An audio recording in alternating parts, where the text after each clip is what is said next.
Hello and welcome to the Lib Dem Podcast. We are joined today by two very, very special guests in their offices, in their Houses of Parliament. We have the wonderful Mike Martin MP, who of course was the MP for Tunbridge Wells. Welcome to the podcast, Mike. Hey, thank you.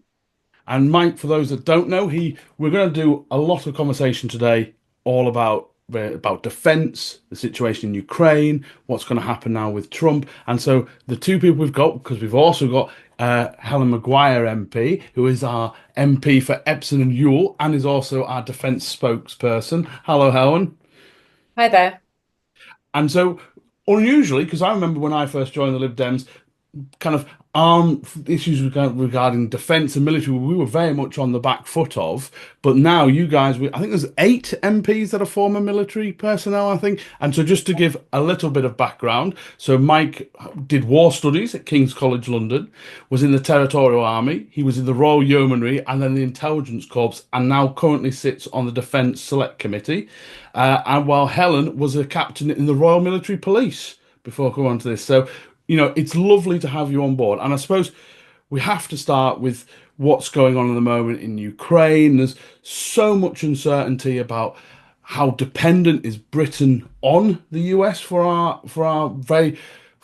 just for our defence, for our production of arms. And I suppose, should we go to you first, Helen? Because a lot of our members will be worried that, well, if America walks away, ignores all its obligations, where does it leave Britain? Yeah, well, you're absolutely right there, John. I mean, it is a kind of crazy old place at the moment, and the geopolitics of the world are kind of changing every day. And I think each morning we sort of wake up and wonder perhaps what, Trump has done the night before. And it's quite a worrying situation, particularly obviously with the signal drama that we had recently. This was for those of you listeners who might not have heard about it, but it was a signal group, which is a bit like WhatsApp, where unfortunately a journalist was added to that. And this is a WhatsApp chat where they were sharing highly sensitive intelligence about operations that were happening in Yemen, and it's a really challenging situation at the moment. And I think one of the things that's really difficult is that the UK Army and the US Army have worked so closely together for so many years, and so our intelligence is really mixed up together. The way that we run operations, our equipment that we use and how it's procured, it's very much interlinked with the US. So we do have a substantial reliance on the US. And so I think with the rhetoric that Trump is using at the moment, his rhetoric about, perhaps not wanting to be part of NATO, or perhaps if Article 5, was used again, whether US would come or not. I mean, it is quite worrying. So it's definitely something that we need to be thinking about. We need to be thinking about seriously. And that's why we have been calling to make sure that we're working really closely with our European allies, and so that we can, because at the moment, one of our main focuses is obviously the war in Ukraine, and so we've got to do what we can to support that, and that will be with or without Trump. So yeah, it's absolutely right. It's a really difficult situation at the moment. And I suppose, Mike, the first reaction to the Pete Hesketh and the signal intelligence breach is almost to laugh it off. But we have to remember there will be intelligence agents on the ground there that perhaps the British have been involved with that are put at serious risk if you can't keep your informants and how you get your intelligence secret and confidential. Yeah, I think exactly that. I mean, that's why we classify intelligence so that we can protect our sources and our methods and where we got the information from. I think as well in this particular instance, they were, the signal group had actual operational plans on it in the future. So it said in 3 hours' time, there's going to be an F-18 at these coordinates dropping bombs. And so had the Yemenis or the Iranians or the Russians been able to get hold of that information, they would have been forewarned and have been able to fight back. And the Brits have been involved, obviously, in the Red Sea operations in the Yemen. We did airstrikes under the previous government, and we've had destroyers patrolling there, keeping the sea lanes open. More recently, we've pared it back a bit and offering refueling sort of tankers to American planes. We don't know whether there were RAF tankers involved in that particular operation, but it's not that much of a stretch of imagination to think that the American Defense Secretary leaked operational plans that had potentially had British military assets involved in it. It's wild stuff. And so we, Ed and Helen and I have all been saying last week that the government needs to look at the intelligence that it shares with the US. And that's not saying don't do it. It's saying just look very carefully at what it is that we share with them, because if these guys are going to be, frankly, amateur and incompetent about how they conduct themselves, then perhaps we want to think a little bit about what we want to protect that's ours and maybe not share everything with them. But that's really terrifying. The whole Five Eyes kind of intelligence sharing between I think Britain, US, Canada, New Zealand, and Australia is so important that we have absolute trust in those nations to do it. And I mean, it's been said quite a few times: is Donald Trump and that administration a reliable ally? And if you don't know what he's going to say one morning to the next, how can you possibly trust that? It must be. I mean, the intelligence services here in Britain must be absolutely pulling their hair out. And no, but how do we go about that? So again, because so much of post-war kind of intelligence and militarization has been linked with America. How can we do that, Helen, going forward? It's a massive sea change that we haven't had in a generation.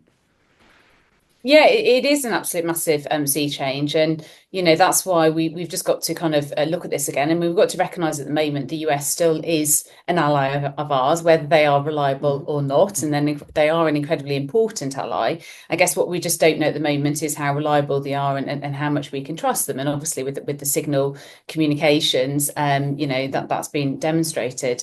But this is why it's just, really more important that we continue to work with our European allies. And we do that in the JEF, the Joint Expeditionary Force, and why it's really important that we continue to do that and continue to build on that, and also to make sure that we've got interoperability within our systems within the JEF. And, I don't know how much your listeners know about, when we started giving equipment to Ukraine, for example. But one of the real challenges that Ukrainian troops had is that they were dealing with like a number of different tank systems. They were dealing with a number of different communication systems. I mean, they were finding it difficult to even communicate amongst themselves. So we've got to make sure that, if we get to this point where maybe we're having European force or whatever, that we actually have systems in play where we can work together. And that also could then potentially, if required at some future point, we independently of the US. But we've definitely got to look at that, and we've got to look at, I think, what I would call our resilience as a United Kingdom. And so if the US were to do something that we might not want them to do, that we can actually either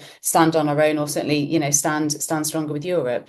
So it's definitely something that I hope in the Strategic Defence Review, which should be coming out shortly, that there might be some thoughts in there about that. I think the Ukrainians complained, didn't they, that there were 13 types of 155 ammunition that Europe was supplying them, and they couldn't make their artillery pieces fire all of them. So, and I think over the course of the war, they have, I think it's now 4 or 5 types of 155 ammunition. But it's, it's crazy that Europe has all of these different. I mean, we all have a different rifle, for instance. Like, why is that? I had the opportunity to go into their armory there. They were showing me all the different rifles and everything that the different forces from all over the continent have, right? And it was absolutely, incredible to see that and to see what the Russians were firing, to see what we had, and when you put all of that, together, it really is such a complicated picture. And I don't think we've ever thought as a sort of a wider system about how do we actually now come together and work together. And even that's just looking at the Baltic states, for example, just those bordering Russia, if they were to together need to, work together, how would that actually work? And we've got the JEF, but as we're saying, we just don't have all the systems that necessarily work together at the moment. And how much do we need to simplify it in ourselves in this country as well? Because I think of, okay, you can have the very high-end kits. So the F-35 jets, we know part of the fuselage is made right here in Lancashire, but then obviously we don't complete the jet and it's reliant on America and things like that. So is there going to be a point where even within our European allies, and obviously that we need to have a level of arms production in Britain that is completely reliant, just like energy security, actually we need production security of our armed infrastructure. Yeah, I think that's right. I mean, I think you need a mix, right? For a number of reasons. So if you spend money on if the government spends money on building fuselages in Lancashire, or even better, spends money on developing new systems in the UK, that's actually really good for economic growth. So defence expenditure, both kind of industrial base and R&D, research and development, is really good for economic growth. So you do definitely want to do that, because those defence pounds that you spend, the defence budget is 50 billion quid or 60 billion quid, whatever it is now, that's hugely beneficial to economic growth, which is something we all agree we need. The government's made it its central mission and all that kind of stuff. So, and certain things you want to build in the UK, because in a war, you might not be able to import them. So artillery shells are a really great example. We need to build artillery shells. We need to be able to build, vehicles, all that kind of stuff. Drones, we have to be able to build in the UK.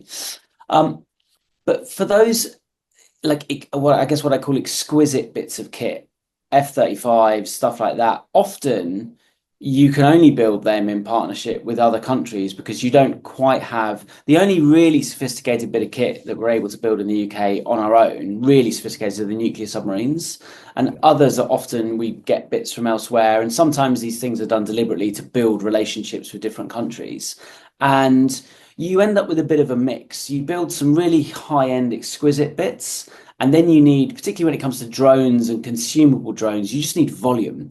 You just need tens of thousands, hundreds of thousands of units, shipping containers full of drones that you're building yourself. They're often quite low tech. They're designed to be sent off and destroyed. So in any kind of strategy, you need a bit of a mix of that stuff that builds your own economic growth, keeps your own industry going, but also generates volume, as well as sometimes working with other countries to build exquisite bits of kit. And so it's not like you never say, oh, well, that's the answer. It's always a bit of a mix, and what exact mix you go on will depend on what the situation is. And I don't feel like we've quite got that mix right yet, because we've been working towards peacetime, right? And now we're in a kind of pre-war phase. So we need to think about what that mix, I think, looks like. And I think there's another piece, to add to Mike's point there as well, is if we're starting to look, work with our European allies more, then what we can also look at, in the Strategic Defence Review might talk about this a little bit, I don't know, but is actually how can we work with the different countries in the continent, looking at different pieces of equipment. So it might be that, for example, one country is much better at producing tanks, another country is much better at producing planes, another one is much better at producing engines, and we are allies, so actually in terms of, your money going further, that's the other thing that we can do, is also helps with our interoperability if we're kind of using some of the same kit, but actually making sure that we're making bulk purchases to specific suppliers. There's kind of a European supply network, but Mike was absolutely right. there are some bits of kit that you have to literally produce by the millions, your ammunition, your artillery shells, and they don't have to be your super high end, but we do have to have that capability to produce it, which is why it's really worrisome about the steelworks in Scunthorpe at the moment, and the future potential that the UK does or may not have in terms of producing virgin steel. Yeah. Why doesn't Europe have one rifle, one light utility vehicle, one armored infantry personnel carrier, one tank, so on and so forth, right? It's crazy that we all have different I'm playing devil's advocate here, but just say, I'm not saying, just say there was a rupture within Europe, and someone will say actually Britain is being part of the problem with that, is actually, are you tying yourself to a European production arm, just like we've tied ourselves to an American production arm, and would we just be repeating that mistake? Is that, or do we think we just don't have an option because we don't have the ability to produce all that we need here in Britain? I think at the moment it's not about the ability, it's about the economic capability and the amount of money we actually need to spend at the moment, and just making sure our money goes as far as it can.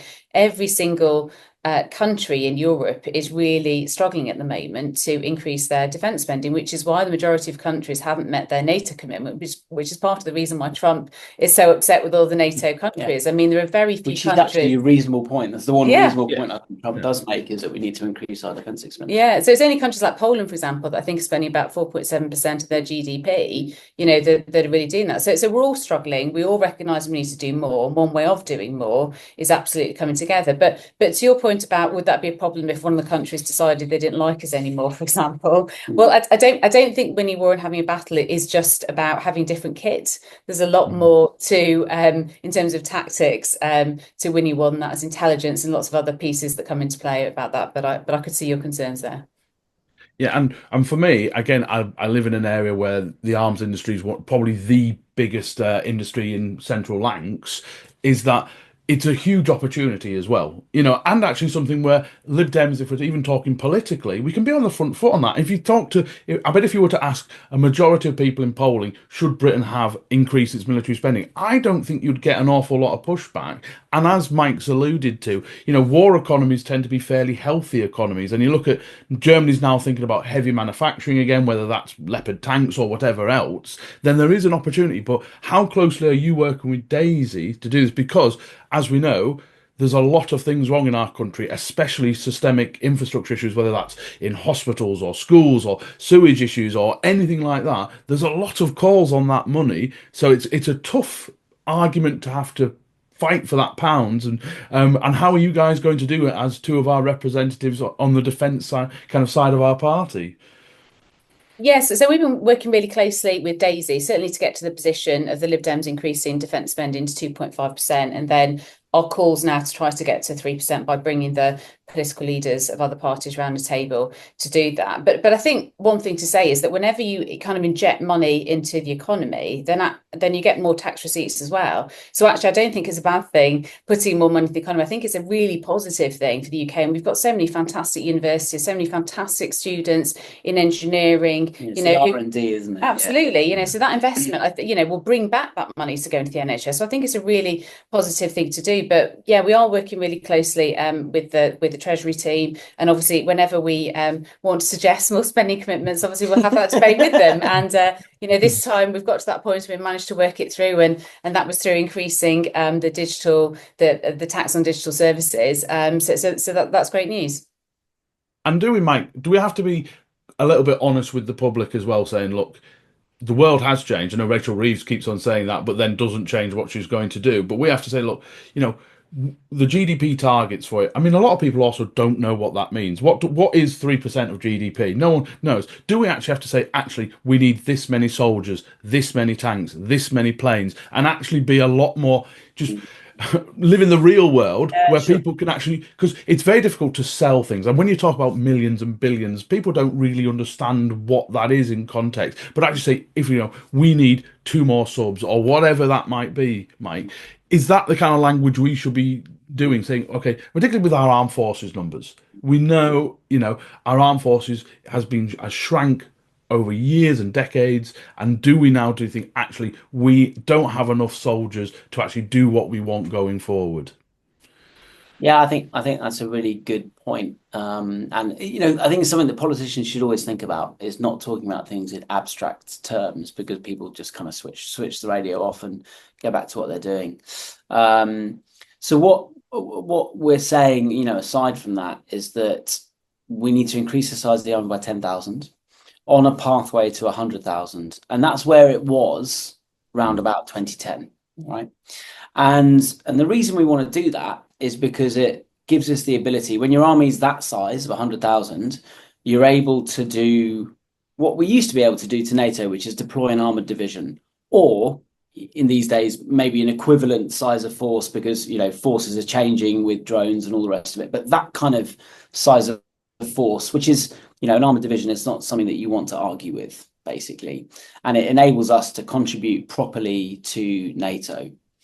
I think the other argument that we make as well is around Britain's contribution to NATO, which is obviously NATO is the backbone of our security. And it's actually the first inquiry that the Defence Select Committee is running. It's ongoing at the moment. And it's about whether Britain is contributing enough, or what it's been asked to contribute, to European security. And the short answer is we're not, right? What NATO has asked us for, what we're meant to be able to provide to NATO, so an armoured division is a great example of that, we are not currently able to do. And so that gives us a sort of a benchmark to aim for, right? This is what NATO has asked us to do as one of the major military powers, and we are unable to do it. I think picking up on your first point, if I may as well, I think it's really important. Is this idea of, excuse me, having a national conversation. Because one of the things that we haven't really done is talk about, up until now, is talk about the trade-offs. So if we're spending money on defense, we're not spending on something else, or are we going to get that money from borrowing? And what does that mean? And it's part of that conversation with the public where we as leaders, MPs are leaders, say, actually, the world is much less safe now. And because of that, this is what we need to do about it. And I think if I could, I don't want to sort of go too heavy on criticism of the government, but it's worth pointing out where you can see problems in their approach. At the moment, the government is trying to have its cake and eat it. It's saying the world has changed fundamentally, and we're just going to put 0.2%. We're going to raid the aid budget and top up defense a little bit. And they're sort of saying it's a generational challenge is what we're facing, but our response is only going to be like this.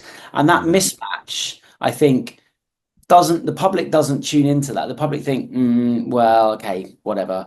It's just overhyped. They're not fools either. The public, no. Exactly. Yeah. And the other person who's watching that very carefully is Vladimir Putin, right? Yeah. And he sees the language and then he sees the actions and he thinks, those guys are not serious. And to be completely clear, what we're trying to do this decade in the 2020s is not fight a war with Russia. It's to deter a war with Russia. And the way you deter a war with Russia is by building your forces up so that they're capable, so that Russia thinks the costs are too high for me to think about having a nibble at Estonia. And so we haven't quite got that right yet. And part of that whole mix, I think, is a conversation with the public where they start to sort of take on board this idea that actually we live in a much more dangerous world. We do need to do something about it. And you probably noticed it canvassing, right? It's starting to come up a bit more on the doorstep now. Yeah. Defense, Ukraine, Trump, Vance, all that kind of stuff. And so I think we're in the early stages of that now, where we need to accelerate that. And it also now leads me on to talking about kind of some of the attitudes that come. Obviously, we've all been discussing what's happening in America, in particular with the rise of populism and that idea that you can live in some sort of glorious isolation where the world doesn't seem to impact you. And we are seeing that from reform as well here. And I think part of that conversation for us, and we have an opportunity with the Tories in the doldrums, Labour naturally going to be becoming more unpopular. Someone has to put forward that view of a good internationalist liberal view that doesn't mean you let people walk over you. Actually, it's about, I don't want to say muscular liberalism because that's kind of a thing, but it is that idea you can be patriotic and also cooperative with your neighbours, and actually that is the right way to go about it, Helen. No, absolutely. I mean, you're absolutely correct. And key to that is obviously recognising we're a global world. We don't live in isolation, and diplomacy is absolutely key for international relations. And at the moment we're not seeing that as a priority either from the US, and I don't think we're necessarily seeing that as a priority here in the UK, because the spending on whether it's our international aid budget or even just on our embassies throughout the world, or the BBC World Service, whatever, our soft powers are completely reducing. And actually, if ever there was a time when you want to increase spending on your soft powers, then now is absolutely the time to do that. And one of the key things that we have to continue to do as a nation is just to keep talking with every single nation, because from the many ambassadors that I've spoken to who've worked in different countries abroad, they will say that those relationships are most important when suddenly something happens, because you've already built that trust with those key individuals, and so you can pick up the phone and you can talk to them, and you never know when you need to have that relationship. So we absolutely need to get away from this kind of isolationist sense the world, the Farage, the reform kind of view, and we need to continue and grow our workings with specifically our European allies, but also all the other countries around the world. And we're seeing this now at the moment. I mean, you see with Canada Mr. Carney coming over, to Europe before he actually went to the US, because recognising the importance of the European relations to his country, considering everything that the US are doing, imposing tariffs on Canada. Yeah, and I wonder, I mean, one of the issues that came up in the very dying days of the Sunak government, he talked about national service. Now, national service obviously was then quite roundly criticised on most sides, including the military, saying, "Look, It was we week can't." one of the election campaign, wasn't it? Was it week one? Great Yeah. start to it. So there's a great start to that Tory election campaign. And we're talking about reality here. So, I mean, obviously, we see lots of adverts for the armed forces on our TVs and, and various billboards and whatever else. But if we are, and obviously as a liberal, we can be quite squeamish about like compunction in terms of national service, because for me, I tend to think, well, the rich people will get out of it and it will just be the poor people that would have to do it. But if we're going to grow our army, if we're going to have a more manufacturing within the arms industry, we do actually have to accept that we're going to have to recruit for these areas as well and start building it from right the way from childhood up to university and beyond. Actually have a strategy for how we're going to deal with a kind of, I don't want to say a wartime economy, but an economy that has to deal with war on our doorstep. So how do we do that, Mike, without going to national service? Do we just have to make the army more attractive? So, yeah, I think national service or conscription, unless you're in a total war, is a really bad idea, because it sucks up the resources of your professional army to train all these people who are only going to be in for a year, and then you have to train the next batch, and it actually reduces your military capability. But if you get in a total war, of course, you've got to do it because you need hundreds and hundreds of thousands of people under arms. But come back to something we were talking about earlier, which is this national conversation. And part of that national conversation is about what our armed forces are for, what the threat is that they face, what role you can play in that.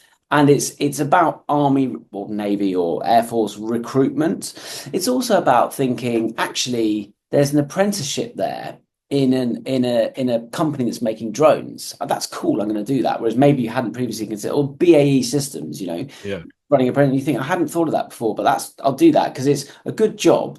But it's also linked to this higher purpose that we're talking about at the moment as a nation. It's about army foundation colleges, right? We've got one, but actually we probably need one in every region, right? Because they're an amazing feeder, not just for our armed forces, but also for the defence industry. So people often do a bit in the forces and then come out and work in the industry, and maybe they work in the reserves, all that kind of stuff. It's about that national conversation again. What does it do? It unlocks, if you're an employer that's got loads of reservists that work for you, you're more likely to want to give them that extra 2 weeks off to do their training in the summer if you feel like you're part of a national endeavour.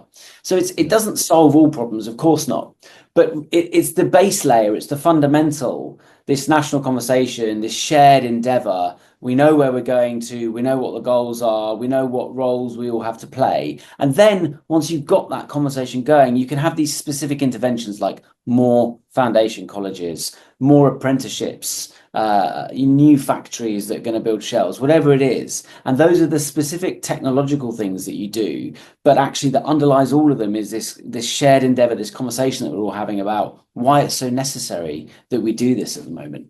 And I think just to add to Mike's point, I think one of the other things that we can start to look at, which I think the Labour government are looking at to a degree, is this transition from civilian roles into different ranks in the armed forces. So, for example, if you've got a specific, cybersecurity qualification that the army would really like, instead of having to start in the armed forces as a private or a lance corporal, you could actually go in an equivalent level, captain, major, or whatever, and you'd be part of a special brigade that would actually be specifically for these specialist roles. So I think there's also, we can look at the armed forces, start to look at the armed forces slightly differently. It's not just, TA, reservists, regular armed forces, but you could look at potentially roles where maybe you're part-time serving the armed forces and part-time in civvy streets, and you've got this real mixed role, which actually, if the balance then tipped and we were at war, well, then you go 100% to the armed forces. So I think we just have to start looking at armed forces in a slightly different way as well.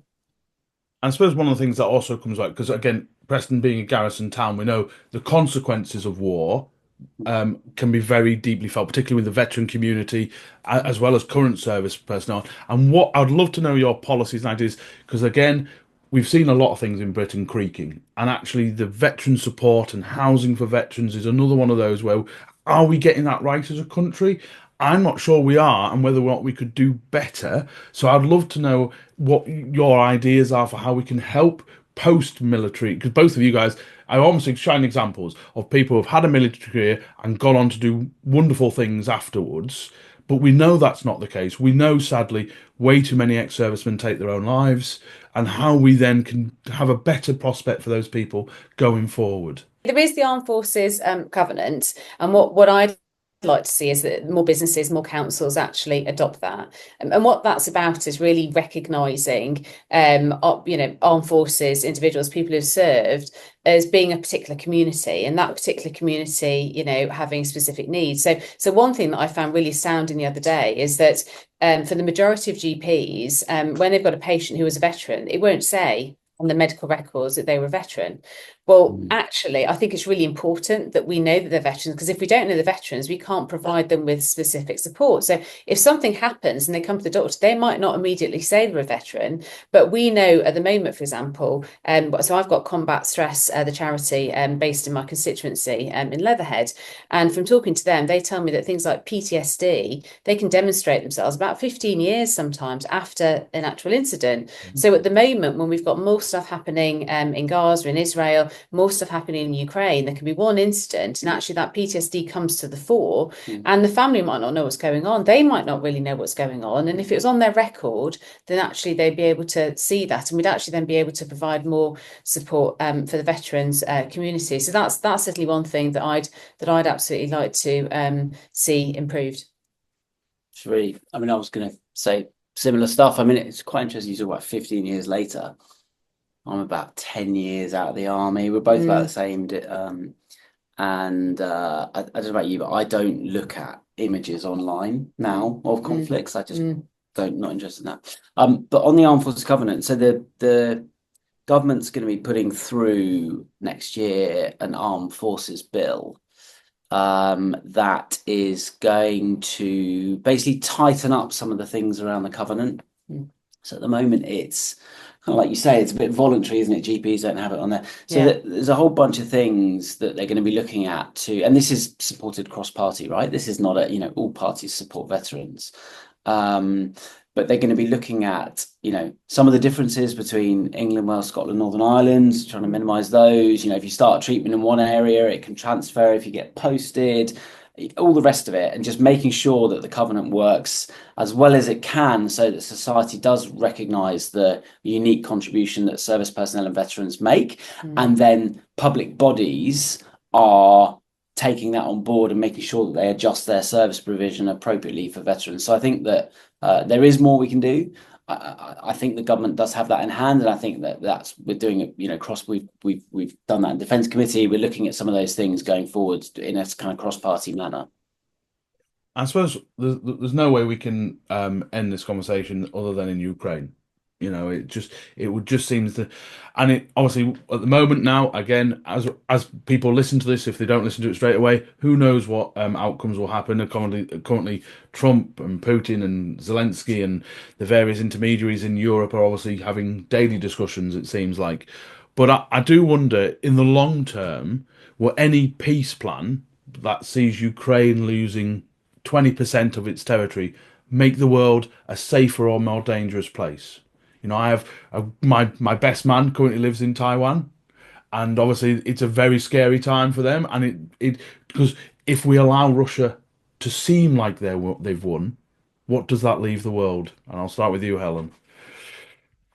Look, I think at the moment we're kind of entering a new phase in, kind of geopolitical politics. And I don't think it really matters what the outcome of the war is in terms of, did Putin manage to get a slice of Ukraine or not? I think fundamentally what we recognise is, while Putin exists, he's an aggressor who doesn't respect sovereign states. And so he's already, annexed Crimea. He's tried to take some of Ukraine. We don't know what's next. So we have to recognise that. And I think wherever we end up, we just need to know that we are in a very different place. We're playing with someone who doesn't adhere to the kind of, usual world order. And then we've got Trump as well, who, at one point, America had our back, and now we're not sure where that is. And in amongst all of this as well, there's China, and they're obviously looking on at this and thinking, what the hell's going on?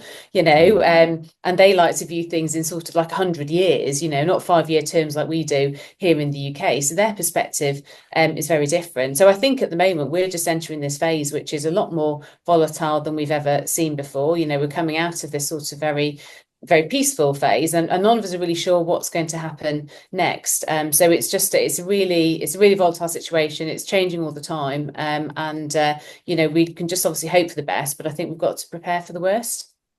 And the China issue, just to pick up on that slightly before we come to Mike on his views, is fascinating to me, because I assume China at first thought, okay, a slightly weakened European kind of continent is probably fairly useful to them in terms of, as we've seen just today as we're recording, they've leapt straight on Trump's tires and said, actually, we believe in more economic freedoms, and they think of that's a way they could potentially get into various countries. About creating an opportunity for China, huh? It is, yeah. But China will be very nervous, I would guess, about Russia and America becoming closer. So their involvement as the other kind of great superpower left in the world is really fascinating to me, Mike. And I don't know if you have any insights on that or not, but it's just where this leaves the world is constantly in flux at the moment.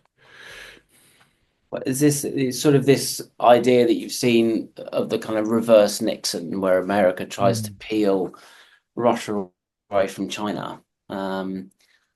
Yeah, I mean, I think that ascribes far too much strategic foreplanning and thought to the current upper echelons of the American administration. I think that they are, look, they're clearly brilliant politicians who managed to tap into a current in American society, right? And they won that election fairly, and they are doing what they said they would do. So, fair enough. But I think they're quite instinctive as politicians. And again, there's nothing wrong with that. That's how they've managed to achieve what they've achieved.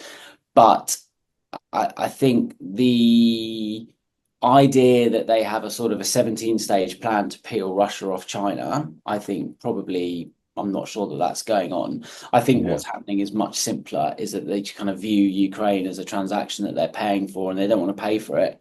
And in any case, Trump kind of quite likes Putin, because Putin, I mean, it really is that simple, right? Putin, and we saw this in the first term, Putin's a great, Trump is kind of psychologically flawed. He needs constant affirmation. He needs constantly being told he's brilliant and that he's come up with the best of everything. And Putin's just kind of playing him like a fiddle. Like, Trump's very needy, and Putin's kind of figured that out, and so gives him what he wants. And as a result, when it comes to back to the Ukraine transaction, Trump's like, well, I don't want to pay Ukraine, and Putin's really nice to me. So I think it's kind of that simple, which is not really how you want geopolitics to be conducted, but we are where we are, so we've got to make the best of it. I suppose the other question is also to do with NATO. Is a huge issue in terms of the future of NATO. I mean, no one has a crystal ball, and there's too many moving parts here. But these next 5 years is NATO going to be a credible entity, Mike, by the time Trump leaves office, if he ever does leave office? Yeah, I mean, I think it speaks to what Helen was saying earlier about working more closely with our European partners. I think the end, the final station on that train journey is Europeans managing the collective defense of the European continent without the US. And I think the US has made pretty clear that the current US administration has made pretty clear that they're not interested in the defense of Europe. We've got loads of comments now. It's not like a couple of comments and they've rode them back. We've got loads of evidence. That and basically what their position is: we'll provide nuclear deterrence of Russia. That's it, and you're on your own. And we're all sort of pretending that they're still involved, but they're not. And we're very lucky that Russia's tied up in Ukraine at the moment, and it gives us time to. And as you can see, we're trying to get everything lined up as quickly as we possibly can in Europe. And I don't, as much as I would like peace in Ukraine, I can't see a viable peace deal at the moment. Like, I don't see that. It's not so much about the territory, actually. It's about what does Vladimir Putin think Ukraine should be, and what do the Ukrainians think Ukraine should be? And I mean, is Ukraine sovereign? Do they get to choose their own leaders? Are they able to choose their own alliances? Ukraine and Russia and Europe and Russia disagree fundamentally on those three things. And we can we can draw a line on a map about territory, but that's not actually the thing that it's about. It's about, is Ukraine a sovereign country that is able to make its own decisions? And that I think is the stumbling block of the peace deal. And actually, this year, nothing's changed about the chances of peace in Ukraine, except Donald Trump started talking about it. But he doesn't have any ideas to those solutions, because those solutions are insoluble unless Ukraine or Russia change their positions, which they haven't done so far, right? Yeah. There's all this noise. There's loads of noise associated with the Trump presidency, but fundamentally, Russia is still saying, well, we've got to deal with the root causes, which is code for Ukraine can't choose its own alliances. Yeah. And Ukraine is still saying, we want to join NATO, we want to join the EU, all the rest of it. So, go figure. How do we move forward from that? Thank you both very much for this conversation. I suppose the final thing is Lib Dems. We do want to know, like, what's next in terms of Parliament and Lib Dem policy. What thing? Because just for me personally, it's so good to hear you guys speak on this. And so much clarity you've gotten it. But what is next for you, Helen, going forward in Parliament? What are we looking to really achieve as Lib Dems? Yeah, so obviously we've been supporting the increase to 2.5% of GDP on defence, and encouraging all the political parties to come together, to get around the table to try to find how we can get to 3%. And we've thrown out a number of ideas about how we can achieve that. And one of those is the Rearmment Bank, which is a bank that would be set up in Europe, which different countries would deposit 10% down and then be able to leverage back. So it's a way of effectively enabling different European countries to actually obtain the money that they need to actually increase their defence spending, but without actually, directly impacting the economy or taking money away from other areas. So this has been drawn up together by some, really impressive people, Sir Nick Carter, former Chief of the Defence Staff, and Guy de Cellier, who also set up the European Regional Development Fund as well. So we've had some really, bright heads on this. And so that we think that's a really good idea to try to increase defence spending. Yeah, no, I think, you don't actually hear much from the Tories at the moment about defence, which is kind of amazing. And you think about the Defence Select Committee, that's got 7 Labour MPs, 2 Lib Dems and 2 Tories, which is kind of a sign of the times in a committee that you'd think would be just full of Tories. And I mean, that Helen's just given a great example. The other one is the frozen Russian assets. That was Lib Dem policy for a long time, and now it's kind of accepted across the political spectrum. I led a debate on it in Parliament, and it's now kind of become mainstream. And I think what we're seeing in this Parliament, we're going definitely front foot forward on defence, but there's a lot of good ideas that are coming out, a lot of lines that we're taking that are actually being adopted by the government, being taken forward by the government. And as I said, you just don't really hear anything from the Tories at the moment, because they're sort of a combination of still licking their wounds, working out what they stand for, all the rest of it. So it's a great time for the Lib Dems in Parliament at the moment. Thank you to Mike and to Helen. Just absolutely fantastic to hear you both, and open invite to come back on the podcast at any time, even when you're busy, not busy with elections, you can still come back. But it's been a fantastic episode. Do follow them on their social medias as well, so you can keep in touch, and you can keep in touch with us on ours at Lib Dem Pod, and make sure you subscribe, and we'll be back with more episodes very soon.